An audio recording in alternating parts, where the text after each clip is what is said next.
and then go back to the Zoom. You have to wait for it to load.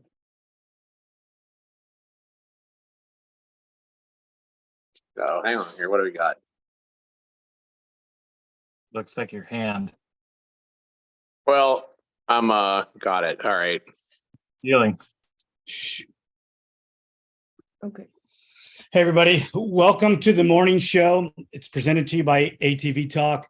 We really got to thank our sponsors, Elka Suspension. GBC Tires does so much for us that we really give a shout out to them. And DBR Racing, those guys are what bring these shows to you. I'm your host, Leonard Duncan. Danny Ray is at a conference for the medical industry in Florida, so he couldn't be with us. So we brought on our friends and industry people that we think always have a great conversation. Joe Tolle from ATV On Demand, and Leon Spinden III, who is a professional race mechanic and generally do all for everyone. You can be honest, we're just the C team. I was not going to say that and to call you the C team. You know, it's the last resorters, you know, the guys that I know will come on no matter what. No, I'm just kidding. You guys are always. We're the getter. Get things done, guys. Yes, you are. Always. You count on you guys every time. And that's what's awesome about it. So I really appreciate it. Go ahead, Joe. I was saying, if the only guests understood just how lucrative this is for me and Leon, they'd be here. That's true. That's true. Probably, you know, yeah, that check's still in the mail from the first time. Just so you know. You know, I don't know when it will show, but it's in the mail.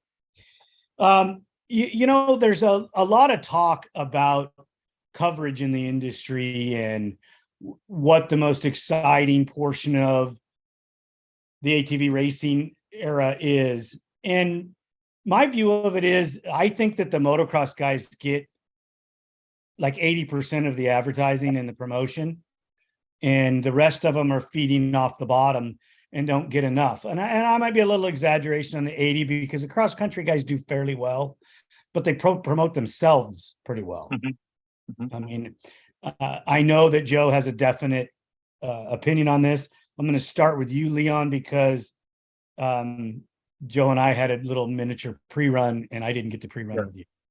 Yeah, for sure. Well, yeah, I mean, it does seem like you do see a little bit more advertising for the motocross, but when you want to look at it, really, there's not really any advertising for any of the series. And, you know, kind of knowing some of the things I know is it's not our series. It's not the GNCC series. It's not the motocross series or the TT. I mean, I guess I don't really know about the TT side of things, but it's not really the series that do the advertising. It's on the race promoter, which sometimes is going to be the track owner. Sometimes it's going to be someone else from that area. It's up to them to do the promotion. And from what I've seen is you've got some tracks such as, and I don't want to sound like I'm favoritism or anything, but Briarcliff, he promotes the crap out of his race. Jeremy Osborne from Briarcliff Motocross, he promotes all over the place. I actually have a stack of posters that I need to finish hanging up because I volunteered to hang some up. But you got some of these tracks that are bringing in dirt bike races, for example, that I don't see any advertising from them because I don't know if it's that they don't care or what's going on. But GNCC, then, yeah, you don't see much for advertising from them, but I feel like they are a lot larger series compared to the motocross scene. Just because looking at entries and stuff like that, you go to the Ironman October race, and that's going to blow for the motocross numbers compared to that one race. They've got more in one weekend than we do in an entire season. I think it's the format is one of the reasons why they get so large, but we can get into that. I 100% agree. The promoters in the sport do not do their job for the ATV industry. Right. We'll transition into that next, but my main focus on this was why the overwhelming amount of support and belief that the motocross guys are the end all be all to everything. Right. And that's why they get most of the print. Joe, we're going to let you, because I can just see that you're the smoke coming out of your ears from here. You know, times have changed quite a bit. You know, I've paid attention to the ATV industry as an enthusiast since probably 1989. 1990, I was in dirt bikes, but I was already kind of getting an infatuation with ATVs. And it seemed like back then, you know, we were getting more TV coverage. And I think your perception of motocross being looked at as more of the premier series, getting more attention. I think that belief is dated.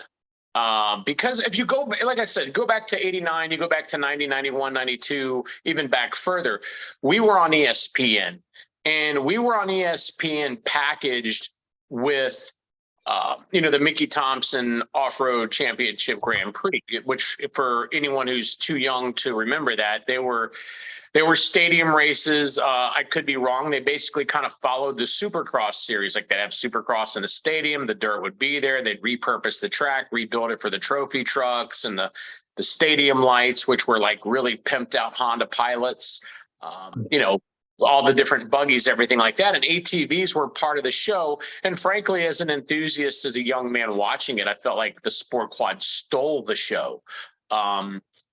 So, and I think back then in that time, you know, going through the 90s, it seemed like, and even into the early 2000s, it seemed like motocross got more attention. And it was like that in two-wheel and four-wheeler because, you know, Supercross was on TV, motocross was on TV. And maybe GNCC was, but you just didn't see it then. And definitely you don't see it now on premier networks because back in the 90s, the Mickeys were on ESPN, which is a premier, you know, channel. Everybody pretty much gets ESPN on their basic cable package, where now it's like any racing that there is on these smaller networks that don't typically come with a basic cable subscription. And enthusiasts are so diverse in how they find their media and entertainment now, from online, you know, websites, YouTube, all the social media. And there's been a big pullback from major TV broadcasting on the ATV series. And the other counterpoint I would give now is, you know, I was talking to Leon about this, the GNCC series, which is much harder to film. And technically, from a spectator standpoint, you can only see a very small piece of the course at a time.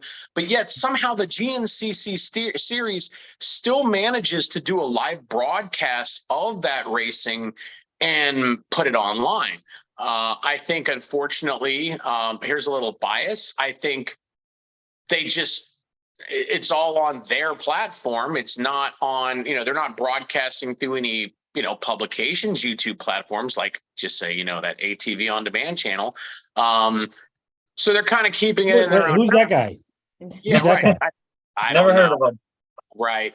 So, you know, they're covering, but my point is, and I'll wrap this up, they're doing video coverage of the cross countries live. And Leon and I have discussed it. And I'm pretty sure that from what I've heard, they don't do live coverage of the motocross races. There's not live video feed from motocross like It's there not should. in the series anyways. Yes. Mhm.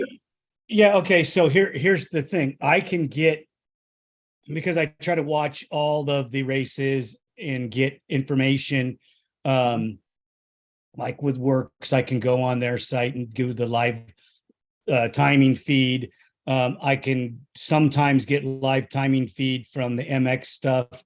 I can always get information from the cross country instantly. If I'm sitting at a computer, I can have the live instant notification or whatever you want to call it, the information that I need You to can watch write it. my reports, to do the things that I do to promote the sports, you know, which I'm always behind, but that's neither here nor there. The cross country guys do a great job, but when you're looking at your big coverage magazine guys or any of the other stuff, the motocross guys are considered the premier level. I just don't think that they should be, because most of those guys only ride motocross. You take them somewhere else and they flounder. Mhm. You know, the woods guys, you can take them multiple places and they do well. They represent their side of the sport very well. Same with most of your off-road guys, because they're always doing some of that stuff. Your desert guys are kind of desert guys. Your TT guys are crossovers from motocross, woods, ATV riding in general. So they can generally do it all as well. So I was just wanting to have a conversation about your opinions of that. And cross country is probably doing a better job than everybody else, but everybody still thinks motocross is the best. Right. Well, and it's kind of like what Joe said, where you can watch it as it's going on. And you think about, if you were to actually televise a GNCC race, the amount of people you need for a camera crew would be ridiculous, because you need so many people in the woods. What's that? You'd have to drone it. I suppose that's true. Yeah, drone technology is the guys that drive those things would probably be just fine out there. But yeah, I mean, it like how they can do it, and it can actually be somewhat with the GNCC, where with motocross, you know, we Rated MX on Facebook, they live stream a lot of the races throughout the weekend, but that's a total separate entity. That has nothing to do with the ATV motocross series. That just happens to be a parent that's nice enough to stream it for everyone else. And that's a parent who's streaming the motocross series, you're saying? Yes. Yep. Now, I haven't seen it. How are they streaming it? Is it like a one? She just has her phone, and she does a live video. So wherever she's standing is where you're mainly going to see from. But I mean, that it's not the best, but it's more effort than anyone else is putting in. Sure. No, good for them. Glad that they're doing it. Mm-hmm. Yeah, and it's kind of sad that we can do that. You know, we can't do anything for our series, but I mean, I spent most of the day yesterday watching YouTube, watching the Formula Drift event in St. Louis, because they live stream all, you know, that's another series that used to be televised, and now they just do free live streaming right to their YouTube page. So what you're telling, Joe, so basically our consensus is that we're going to have to get off the couch, and we're the ones that are going to have to figure out a way to do this. It's exactly what's it. And, you know, we have the riders meetings throughout the off season every year. And I know during I believe it was the amateur one this year, that was a big thing about how to get this thing televised, stuff like that. And basically the series wants nothing to do with it. You know, we get, Daytona, I believe, is televised. And I believe there was one other race that was kind of live televised at one point. Isn't that Racer TV that did that? Yeah. Yep. It was Racer TV, which Racer Productions, they're somehow webbed in with everything else. But they're essentially, the series they're not concerned. They don't care about doing anything else. So it is up to anyone that is in the racing community. It's going to be up to all of us if we want to do anything televised, even if it is just a live stream on YouTube or something like that.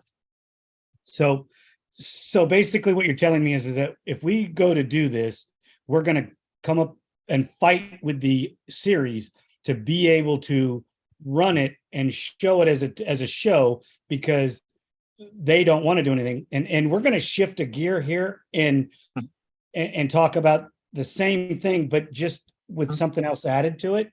Yeah. When you look up ATV motocross, why is it still considered amateur? When I'm looking up the pros, they're still considered an amateur. And this to me is insulting and infuriating, because the professional ATV racers train just as hard, if not harder, and they get less out of it than the motorcycle guys or any of the other professional sports that are out there. Mm-hmm. Joe, go ahead. Yeah, you know, I need to kind of come back on, before I dive into this, I need to kind of step back to the last topic. back before the WPSA series started, like this problem with promoting ATV motocross this is an old problem. This is an old problem that dates back to my first years in the industry, which was like 04, 05. I worked at ATV Scene. That's where I got my start with John Pellin. He brought me into the industry. Thank you, John. And he paid out of pocket. He was running up debt because he loved the sport. And we went to the Coombs and basically said, sorry, Coombs, if you're watching it, but this is true shit. Sorry. We went to them and said, we're doing video packages. We followed the series and we did highlight reels of both pro motos with results page. We showed all the passes. I was out there, one guy with a video camera with a really long lens, finding that spot on the track where I could see it all.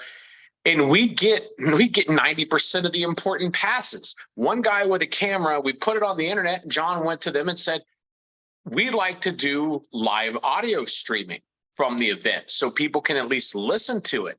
And we weren't asking them for money. We weren't asking them for support. John was paying out the butt to be there. And their attitude was, oh, John, we don't know if ATV Scene is the place for that. Because, you take pictures of girls in bikinis on four-wheelers, which they just didn't want him to do it. So here you had a guy who was paying money, who was going to pay to stream their races, and they said no. Because of girls in bikinis on quads. Nothing indecent, just girls that were fully covered. No problem. But that was in the motorcycle world, in the ATV racing scene, you have the Girls Up, where they're building a calendar for the young ladies, and it brings in money, and that money goes back to the ladies as a finishing money or whole shot money. So what does that make us pigs because we bought that calendar to support the WMX? I don't think so. That means that the families or the ATV people are supporting the industry and trying to get it to grow however we can in a promotion. That's kind of infuriating. I understand possibly what they were going at, but no, they have a lock on the series and they don't want you to do it. And I think that you're going to have the same problem with motocross. I know the World Off-Road Championship Series, the Work Series, they have their own YouTube deal. They have their own coverage, and they want to do it. They want to run it all. I think it hurts them. Just like I think it's going to hurt cross country and it's going to hurt motocross because they're not going to let it expand in the same rate that it should if you get somebody else that's, I would say, more schooled on the ATV side of it to talk about it, to promote it. And, you get that voice for that one individual that everybody loves, and he's the one that talks about the sport or talks about the individual riders or has the knowledge to talk about them. You guys see it in Supercross, you see it in outdoor motocross. They have these people that are the commentators that are great, and we got a little off track, but you guys understand where I'm going with this. Joe, I know you and I will have conversations far beyond this in private about what to do and how to promote and what the other is. As we talk about promoters, though, none of them do their job. Jeremy Osborne does the closest to the job of any of them, but the rest of them are failing miserably. They don't give a shit. They want the money at the gate, and they could care less. And it's a lot of expense. It's very complicated when you're an ATV publication. Whether I was working for ATV Scene or I'm working for ATV On Demand. We used to get a lot of OEM support, financially for ads and things like that. Now, obviously, with the recession of the sport quad market and things as they are, they're not spending money on it. So, if the media is going to travel the series and cover the races, it has to be profitable. Like, We can't just burn money to promote the series and not make money. That's not sustainable business platform. So, if they don't want to, they're the ones making all the money. So they're the ones that need to, get this out here. And hey, if they'd like to broadcast and live stream on ATV On Demand, we have 75,000 plus subscribers that are all ATV enthusiasts. I would happily offer up the channel. So, and if they want to start live streaming races and put a camera crew on it, we can put some race coverage in front of people who aren't necessarily paying attention to the races. And that's what it's going to take to grow the sport. You've got to put the sport in front of people interested in ATVs that aren't racing to try to get them out to the races. So anyway, I know you wanted to shift gears to why the professionals are basically looked at as amateurs. Like, I wasn't aware of that, but Right. One thing that I've said repeatedly through the years to different people is it's the whole series itself. If you look at GNCC, they got pro dirt bikes, they got pro quads there. Obviously, there's professionals in that series. I wasn't even hip to the fact that the ATV Nationals were really pushed as an amateur series, even though there's professionals there. But I've wondered for years, like, why can't the quads somehow be the pro quads somehow be packaged up with the pro bikes? Maybe you run them the day before, maybe you run them the day after. If they're racing on Sunday, we run Saturday. It just seems like if you want to grow ATV motocross, you've got to get it back to the local level. There's not a lot of local racing anymore for motocross. There's a ton of local cross country series. In our area, we have Indiana Cross Country Series. We have the Ohio Cross Country Series. We had a Kentuckiana series. I don't know if that's still going, probably is. There's a ton of it. But there's not a lot going on in the world of motocross. If we want motocross to grow, I think they need to be going to an amateur championship series, the same format as the Loretta Lynn's dirt bike series. I know they have no interest in doing it, but if people can qualify at the local level and then go to the main show for 1 week out of the year to race for their championship, you've just opened the sport up to a lot more people who could afford to participate, because chasing a 10-round series, 12-round series, however many it is at this point, that's pretty unobtainium for a lot of people financially. Whereas if it's like, I could go race in Ohio to qualify, I qualify, then I go to Loretta's at the end of the year and I race for my title, that's a 2-race commitment. Then you can have more local racing for qualifiers, hopefully get more local series going. Okay. Well, you also, if you're going to do that, we're going to need to secure our class base and lock it into just a few classes so that we're not overwhelming it. You have to shrink the cost of the machines by limiting what modifications at what level can be made. You're going to really have to police this. You're going to have people involved that know exactly what they're doing as referees, so that you don't have people riding modified machines in stock classes and things like that. So what I'm talking about, yes, I think it's ultimately going to benefit the aftermarkets, but it's going to hurt them a little, because there's going to be limited modifications in the C class, if any at all. There's going to be limited modifications in the B class. There's going to be limited modifications in the A class. Okay, you want to race A and Pro-Am. Okay, when you ride your Pro-Am bike, the restrictions are gone, but you can't ride that bike in the A class. Okay. So, that's what I'm saying.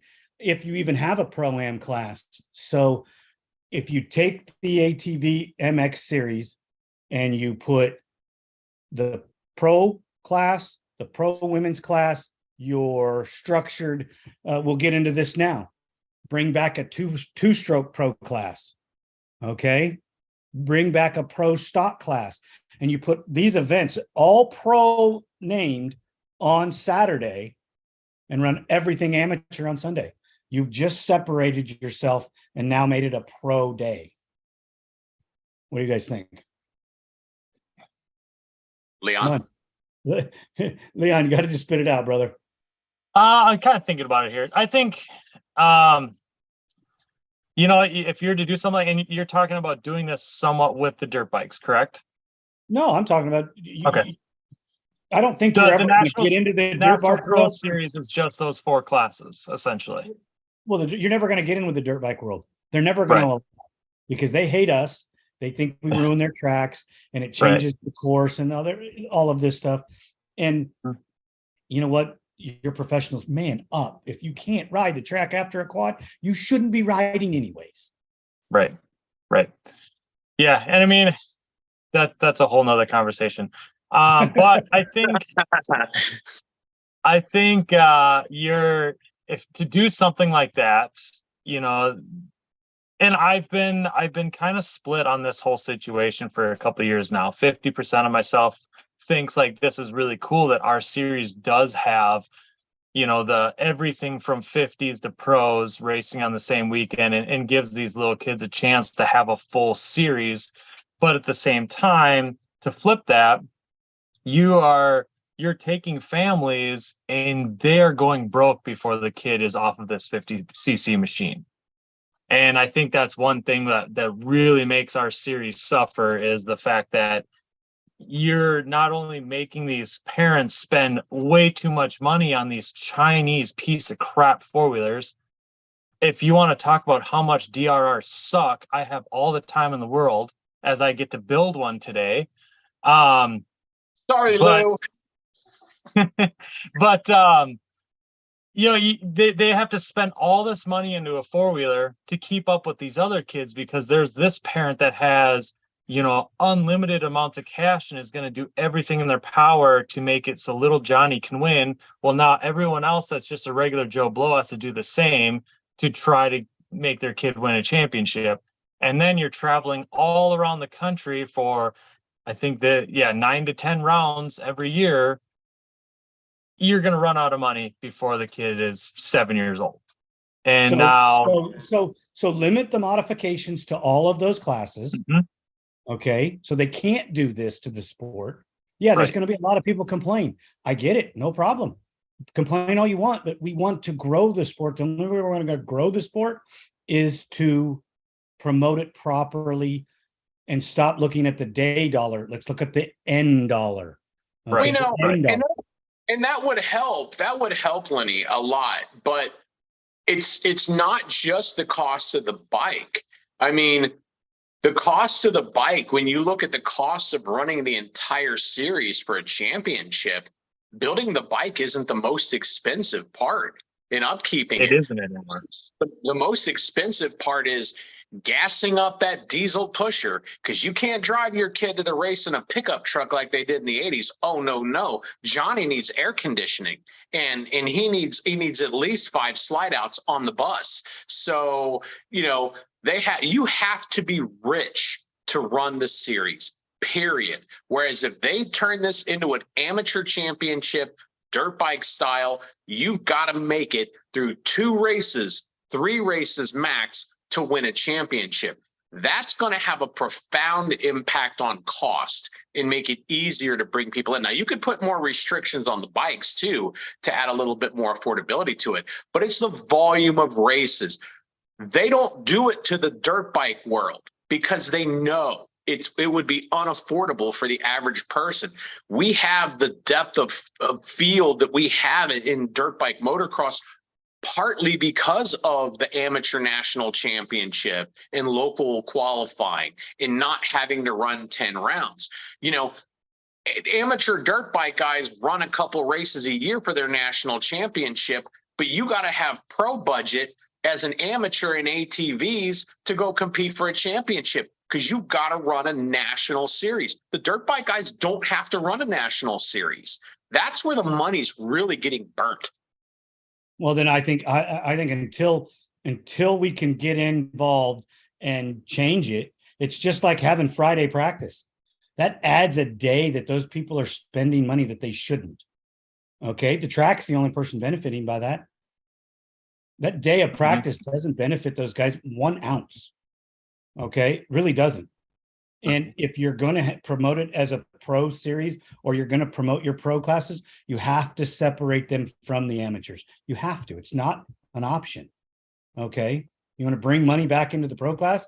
It's got to be a pro event, and we have to do it, and we have to promote it at a higher level where we're on ATV on demand live, or we're on another streaming platform live, and whether it's myself or whether it's Digging Deep or whether it's ATV on demand or whether it's Leon Spinden and his freaking clown of monkeys, who knows? Sorry, Leon. Lots of those. So whatever it is, this needs to be a serious conversation. Okay, look at the cross country series platform as well. They race all the ATVs on one day. They race all the motorcycles on one day, and they're done. Right. Okay. Yes. Well, yeah, but they've got 10 classes, 15 classes on the track at any given time. I understand. I was just going to roll into that. I was just going to roll into that. I understand exactly what you're saying, but you're going to have to shrink the amount of classes that you have, okay, and bring them into a acceptable range and run them that way. Yes, you're going to have larger classes, so now you're going to have to qualify for those deals, unless we break it up and do it like the motocross guys and have qualifiers. And maybe at these national races that we're having for the pros, you're having a qualifier at that track at that event. But it's not about, and I'm just speaking honest, and obviously we all want what's best for the sport, and even the promoters, because the promoters, even though I'm kind of kicking them right now, they're a very important part of the sport. If it weren't for them, we wouldn't have sport. So they don't do anything. But it's not. That's what they do. They take money, and it's not about. It's not about preventing little Johnny from having to qualify. It would mean more if there was 150 class or 250 classes, or if you just had 450A, 450B, 450C, done. But no, because it's not really about the riders and I have to qualify, because if you have to qualify against 50 people for a 20 position starting gate, just making the main event becomes important. It would be a bigger deal if there were less classes and you had to qualify just to get into the main. That would mean more to the rider. Like, yeah, I made the main this weekend. It would mean something to you, but they're not doing it because they don't want little Johnny to feel dejected that he didn't qualify for the main. If you've got 3 classes for any given rider on any given bike, you get entry money. It's about entry money. It's not about qualifying.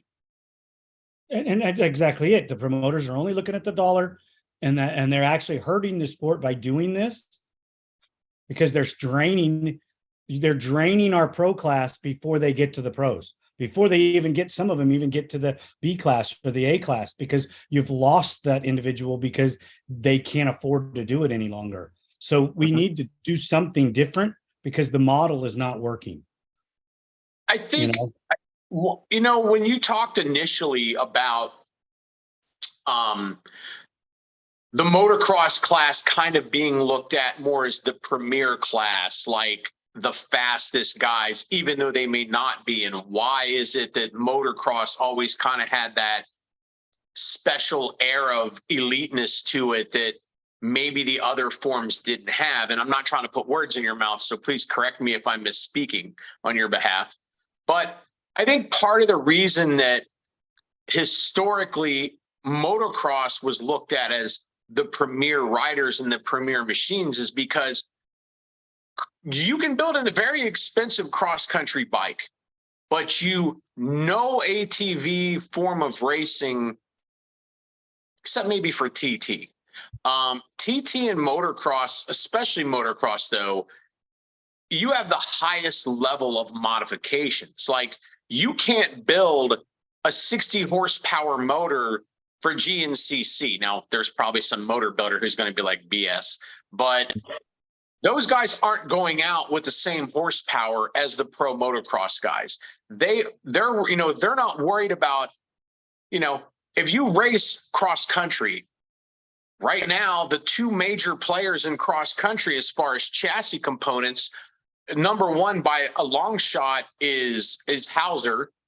And number two at this point is probably Lone Star. Texera Tech is coming. They're going to grow because Cole Richardson has them, and they're building some really light, really strong parts. But I'm rambling too much. Point being, the motocross bikes are the most expensive bikes. They make the most horsepower. They're looking for the most ways to shave off grams to make those bikes as light as possible, dripping titanium, dripping carbon fiber.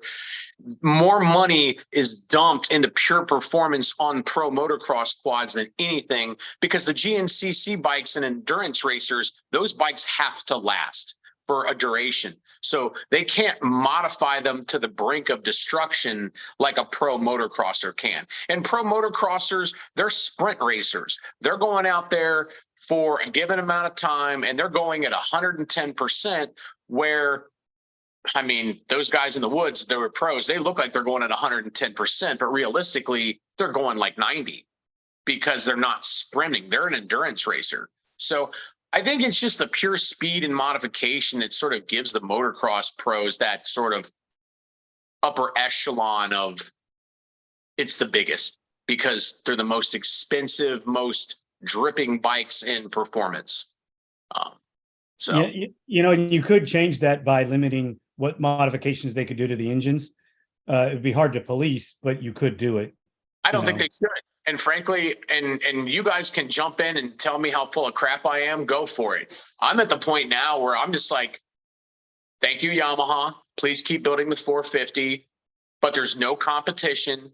I have a friend who has a friend of a friend of a friend who has watched the ATV motocross series for years. And he's like, I quit. I can't watch it anymore. It's boring because every bike on Pro Row is a Yamaha. Every single one. There's 2 Suzukis and 1 Honda. Okay. It's time for production to go away. It's time to let I can't go there with you, because if you do that, Yamaha will quit. No, they won't. I doubt it. I guarantee they will. I mean, because seriously, we're talking about 20 guys.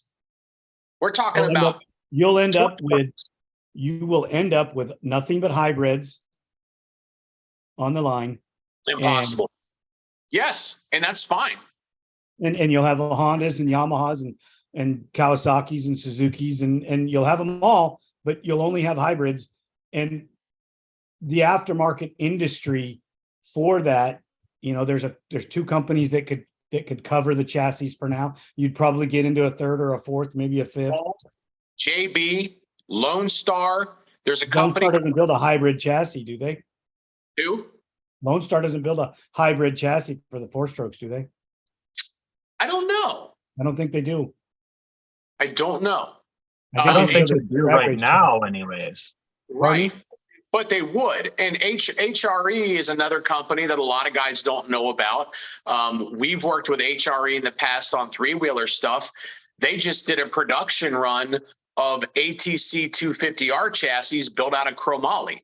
So that guy, he's a small builder, but he does all kinds of little projects. How are they going to be able to sell them? That's another conversation we can have later. But we've gotten off topic a little bit. I understand that this is a deep, heated, emotional issue that we're all talking about because we're all very passionate about it, and we all have differing opinions. And I definitely, I think we stumped Leon a little because he's, if we really get down to the brass knuckles about it, Leon's deeper in it than we are, because Leon goes to these races, 10 times a year. He's involved with one of your up and coming premier riders. He's involved with one of your pro riders that's in the top 10.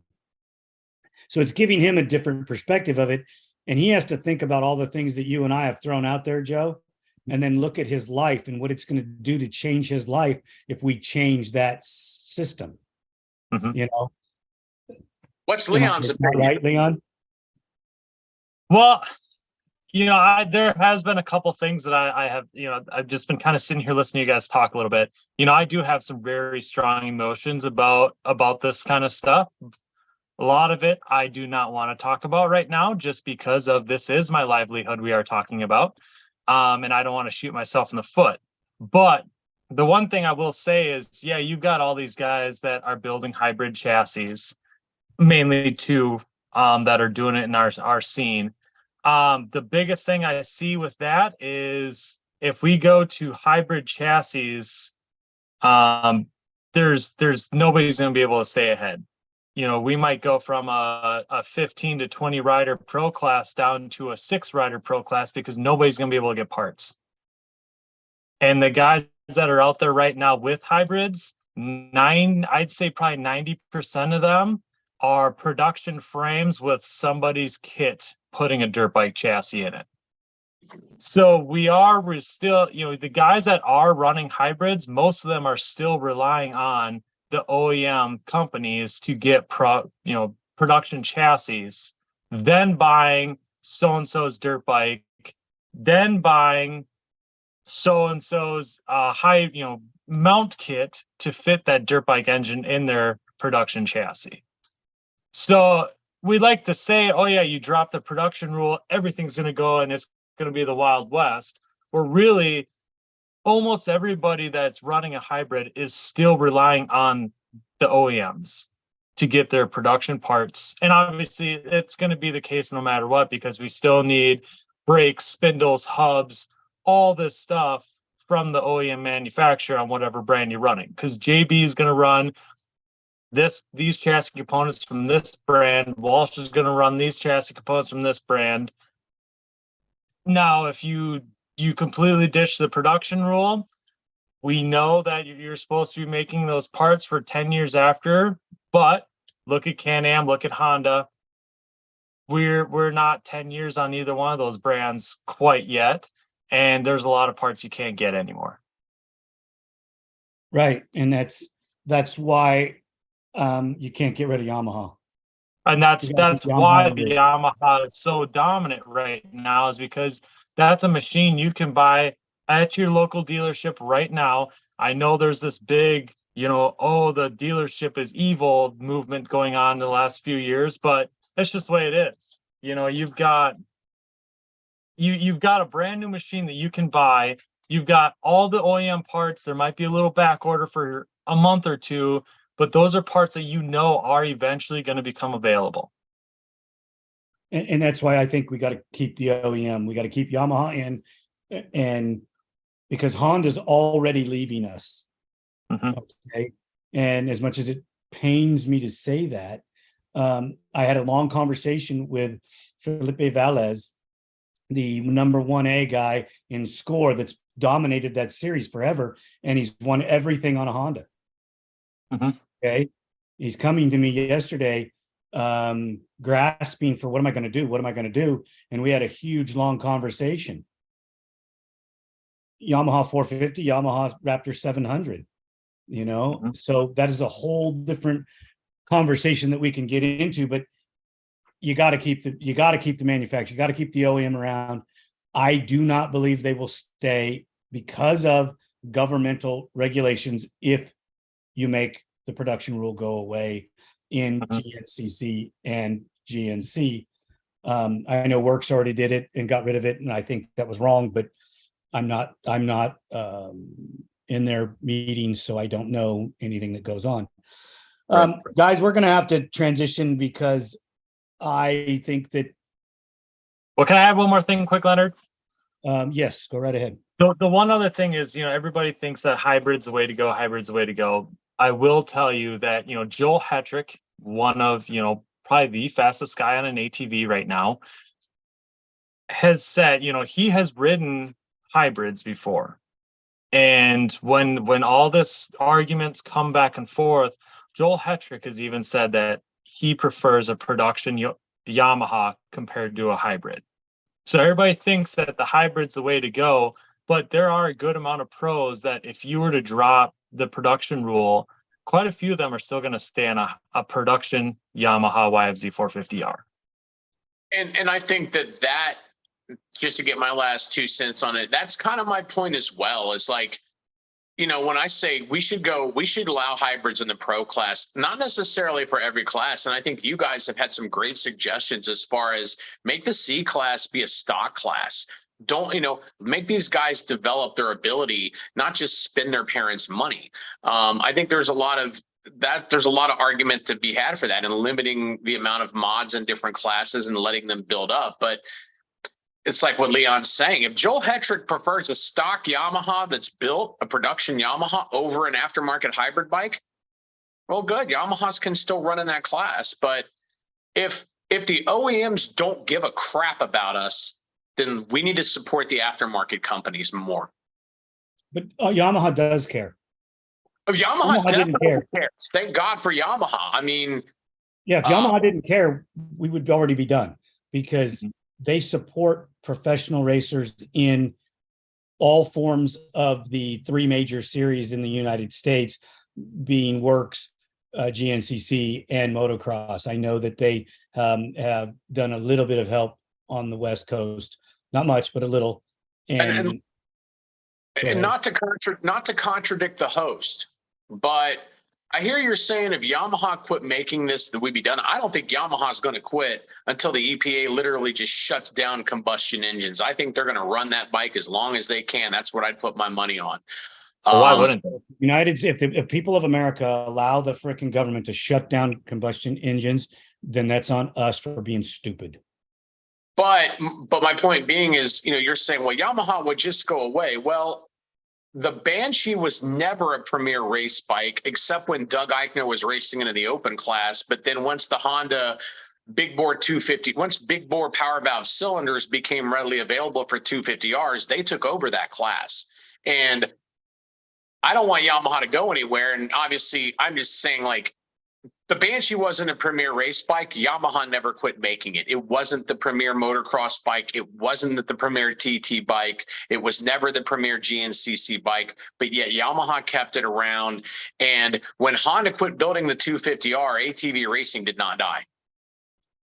ATV racing kept going. We went from 1989 until 1998 without a premier production race bike being manufactured. Well, hell, in 1998, we still didn't have one. We had a 400EX. It was a good amateur local race bike, but it wasn't a pro bike. We went from... You didn't get a pro level bike until 2004 when the YFZ 450 came out. Yeah, when the 4s came out. Yep. I mean, the Z400 wasn't a premier race bike either. No, it did not. You had to do so many modifications to keep it alive. I get all that. Just to highlight it before we get out of that and get into a conversation that we need to have about Honda, if we turn the MX series into a pro day, I think you should bring back a 2-stroke pro class. Okay, and add that in there and create a manufacturer's cup. I know that Yamaha is the only guys that we would have in our pro portion of our manufacturer's cup. And in your 2-stroke pro class, you would have a manufacturer's cup that's an aftermarket guy. But if you bring those back and you put the stock class back in, you make that, you almost need to make that a mandatory class, because it's so valuable to the growth of your amateurs that would ride stock bikes. I agree. So one thing I'll add to that on the stock class thing is Jeremy from Briarcliff, again, promoter that I think really kicks butt in our segment. Because every year he always likes to put in some random different classes that aren't usually in the schedule. He contacted the pros about doing a pro stock class at Briarcliff this next weekend. And most of the pros that he contacted were all for it, but I think there was only one pro that actually had a stock bike to run. So, I mean, the pros are not against this class. It's something with the higher ups that have a salty taste in their mouth on this production pro stock class. Yeah, it all comes back down to that freaking bullshit deal where Wienen got freaking protested, and the motorcycle guy made the ruling because he didn't read the rule book because he was a moron. And yeah, I said it. If anyone wants to argue about it, you know my phone number, you know my email address, and you know how to get a hold of me. I do not care. I will freaking go head to head with anybody on it. Pardon? Preach it. You know what, dude? I'm just very passionate about growth and wanting things to be the way they're supposed to be. And I had deep conversations with the people that wrote the book off air and on air. And there's way more behind the scenes than a lot of people want to talk about. And we won't get into all that, but We're going to be here all day then. I know I don't want to get into all that. I want to turn this over to Joe because Joe got to go to a Honda intro, and I think he has some really good input and some information for us for the Honda deal that he was at. So Joe, take it away, buddy. Well, it's don't anybody get your hopes up because there's no talk of a new bike. It's the typical conversation, but for those who don't know, myself and Jeff Henson over at Dirt Wheels Magazine, the head editor, we've kind of teamed up because we're a strictly ATV publication, and Dirt Wheels historically was a 4-wheeled / 3-wheeled publication that now does side-by-sides. But we at Honda, the general conversation that I'm having, that Jeff's going to start joining me in as we go on the torture tour for the OEMs, it was the typical talking points. It's just saying to Honda, like, why don't you build a sport quad? And this is, and they're saying, well, we just don't see a demand. We just don't see the sales. It's like, well, yeah, you don't see the sales because you haven't built a bike since 2014 when we were coming out of a recession. And the only thing that changed on that bike from 26 to 2014 was a price increase every year. You didn't give us an updated bike to ever get anyone back into the dealer. And we didn't really have enough time to get out of the recession that we were in to help bring it back. And there were too many bikes. So, I've told Honda, like, go to Marketplace. 400 EXs are selling all day long for $3,000 to $4,000 for a nice one. Used 450Rs in like new condition are selling for not far off from like new prices because nobody else makes a sport quad but Yamaha. So you can sit here and you could tell me you don't see the demand, but Dirt Wheel sees the demand. Well, that's probably the same people over and over again complaining. It's excuses. It's like, it ain't the same people on Marketplace over and over again buying those used bikes. It's not. It's different people that want something to ride. They're in denial. Points that, I brought up to them strongly is your average side-by-side buyer, because we were there for a Honda Talon 4 intro. And hey, let me throw it out for Honda because they invited us. The Honda Talon 4 is an impressive machine. For 25 grand, 4-seater, computer-controlled suspension, seems pretty reasonable. That's a fully built race quad at that price point. So back to the sport quad stuff. It's like, you can build these grandiose side-by-sides, and it's like I tell all the OEMs, you're drunk off the smell of Polaris's money to the point that you can't even see your own future through the fog of the smoke. Because here's what's coming. The people buying these side-by-sides, which are very fun, I like them, they're cool, not the same level of satisfaction of riding a sport quad, though, where you're half the machine and you have to have talent to pull it off. Or a side-by-side, you're sitting in a seat playing a video game, more or less, just driving it around with a steering wheel. We're pointing out to them, reminding them, you tell us the average guy buying these side-by-sides is 50s and 60s. 53 is the median age. Last I heard from Yamaha, and they're making well over $150,000 a year. Great. So you're chasing Polaris to sell to a demographic that will be aged out in the next 15 years, 10 to 15 years. What are you offering? What are you offering a 21-year-old construction worker, 22-year-old kid out of college, somebody who's just getting a start in life that wants to get involved in motorsports? What do you have for them? You've got a CRF 250F dirt bike that costs $45.99. So you understand that there's need for affordable off-road vehicles. If it comes to the 4-wheeled segment, the solution to this is not to offer 10-year financing on $25,000 machines, because if the machine's used on a regular basis, it's going to be done at the half-life of the loan.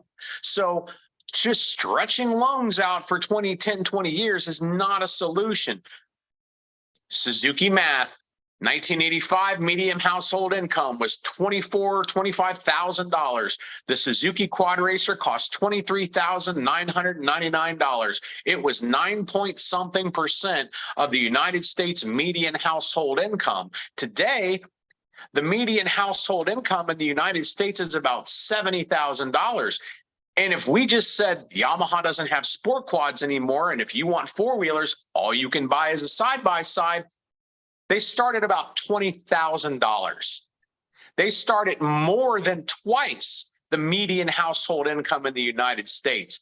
That is not obtainable for a young person that you want to get hooked on off-road riding to eventually one day get them to come back and buy a $25,000, $50,000 side-by-side. And I'm just, I tell them all, and I've told Honda this time, and I tortured as many of them as I could. You aren't building the future of the sport. You are not making this sustainable for your own company because all of you are just chasing Polaris. Go a different direction. I think what the problem is we've turned a society into college believers. That the college student, when he comes out of college, knows everything. They hire all these young people that are bean counters that know nothing of reality of business and how it works in the business industry and in the wave of off-road business. And that's why they're making these mistakes. The higher ups in these companies are cashing their check, checking out, not paying attention to what's going on.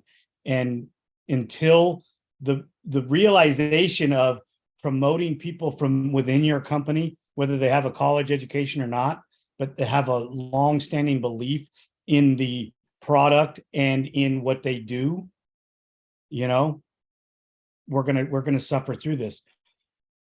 Not to take it off topic, but UPS, prime example. They freaking hire these college guys that have these degrees that know nothing. The drivers are pissed because the drivers have been driving a truck for 15, 18 years, knows exactly how to do the route, and you got some idiot on a computer telling him how to do it that doesn't know how to drive the truck. It's the same correlation. You have people that are counting the dollars that don't know anything about what it's really like in the real world. Well, yes, and that's another point that I make to them, and I'm going to be very careful on how I word this because I'm not trying to give anybody the wrong impression, but millennial and Gen Z marketers, I would say mostly millennials at this point, they have this notion that well, if we just sprinkle some people in the commercials that look like every color of the rainbow, they'll come buy our stuff. No, they won't. If they can't afford it, they're not going to buy it. If you live in the city, I grew up inner city. Most of the houses don't have 2-car garages. That's true. You can't sell somebody a side-by-side that doesn't have at least a full-size garage, let alone a 2-car garage, plus a truck that can pull it, plus a trailer to put it on. People in the inner city, they like Hayabusas, they like Ninjas, they like Raptors, they like Banshees. They need a toy they can put in the shed in the backyard. That's not side-by-side.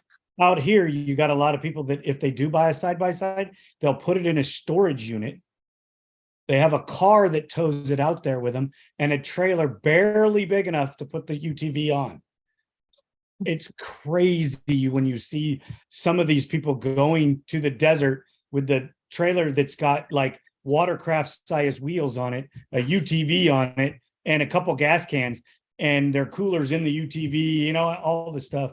It's crazy. I get it. And, guys, I really appreciate you guys coming on. And Leon, I know that we probably sabotaged you a little bit with the conversation, and usually you're super involved and not reserved. And I didn't mean for it to get so, I don't know, maybe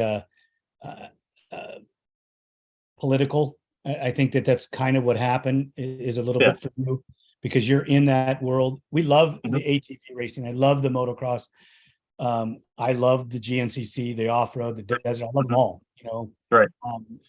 Well, if and I you think can do one big thing with it, and you kind of touched on it earlier about, which series is actually the fastest, stuff like that. One thing that my wife Courtney and I have had conversations about in the past is why, the early days of this series was combined. You had ATV and you had TT, or ATV motocross and you had TT racing. Why can't, and obviously it's more so of it'd have to be an outlaw series or something like that, but why can't we have a series where it is motocross, TT, and cross country? why you got to limit it? Why don't you bring the West Coast guys into it too? And Absolutely. and race desert or off road, one of the two, or both. Be- An outlaw series sounds great, where you run Mhm. 2 races per event per discipline, and Mhm. you already have these series lined up.